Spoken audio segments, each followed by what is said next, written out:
de carótida.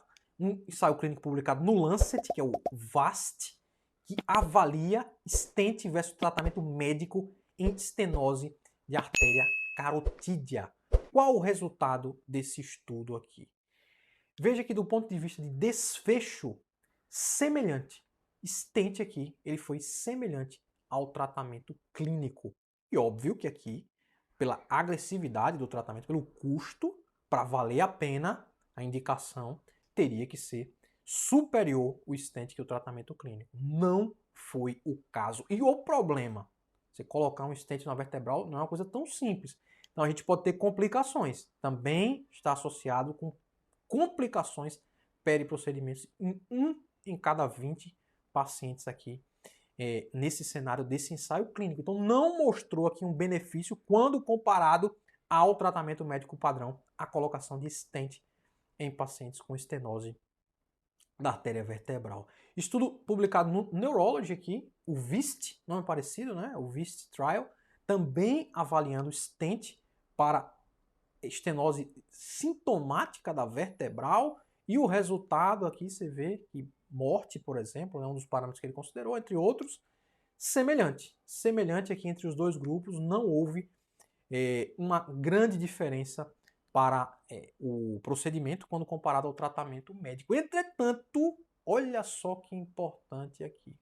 A possibilidade de AVC, fatal ou não fatal, ela teve uma tendência aqui de ser menor no grupo que colocou o stent. Uma tendência, mas veja que isso não tem a significância estatística. E aqui a gente está falando também, olha a ordem de grandeza aqui, uma ordem de grandeza relativamente baixa também. Então, baseado no que a gente tem publicado até o momento, isso pode mudar talvez no futuro, talvez seja necessária uma seleção maior dos pacientes aqui, mas hoje ainda não foi comprovado um benefício claro do procedimento de stent angioplastia invertebral para a prevenção de AVC.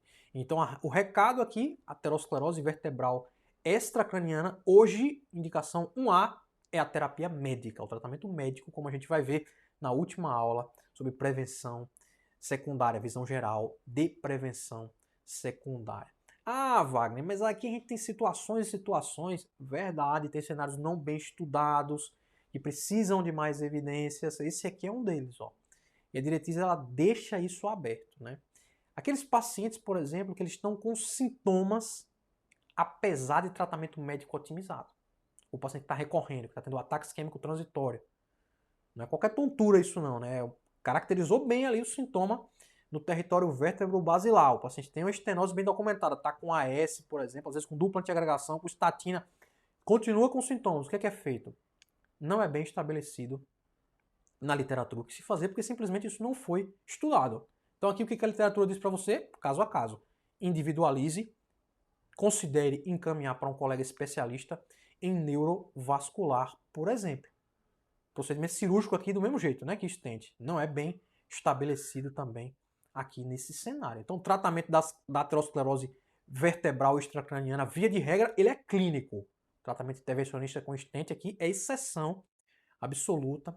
Em algumas situações peculiares, pode até ser individualizado com um especialista, como a gente viu ali em casos de sintomas recorrentes nesse território. Mas aqui a evidência é bem menor e é bem diferente de estenose carotídea, por exemplo.